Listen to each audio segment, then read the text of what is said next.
Avant d'entendre le maire d'Orléans, nous vous posons cette question ce soir.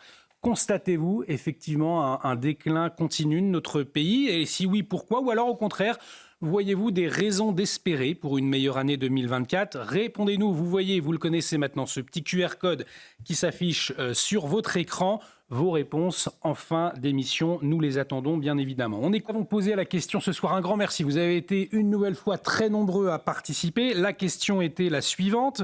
Constatez-vous un déclin continu de notre pays? Si oui, pourquoi? Ou au contraire, est-ce que vous avez des raisons d'espérer pour une meilleure année en 2024? Une question après les propos de Serge Grouard, le maire d'Orléans, pour qui la France est totalement en déclin. On vous écoute ça. Aujourd'hui, force est de constater que ni la police ni la justice ne sont craints. Les lois sont totalement bafouées. Plus rien n'est respecté. Je pense que les politiques, et en particulier M. Macron, devraient prendre conscience que notre pays est en total déclin.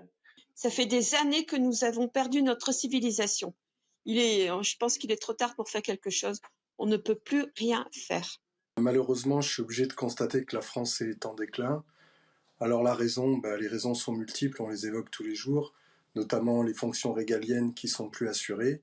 Et en fait, ce qui nous manque, c'est un vrai patron en France, comme on l'avait avant, mais aujourd'hui, le problème, c'est que je le vois pas. Je constate le déclin de la France dans plusieurs secteurs. La santé, l'hôpital est à bout de souffle. Dans l'enseignement, l'école n'est plus le sanctuaire de savoir qualité, c'est maintenant le berceau du wokisme et les professeurs sont menacés. Il y a également l'insécurité et l'immigration qui est grandissante. En fait, la France se tiers-mondise et donc décline. Déclin? C'est pas un déclin, c'est un gouffre sans fond. Ah, c'est toujours très intéressant de vous entendre. Merci beaucoup pour votre participation. C'est vrai, très instructif, le bon sens de nos téléspectateurs. Voilà, finalement. Mais vous savez ce qu'on dit, Olivier? On dit qu'un pessimiste est un optimiste lucide. Et c'est malheureusement le cas je crois que nous sommes beaucoup en France à être peut-être trop lucides.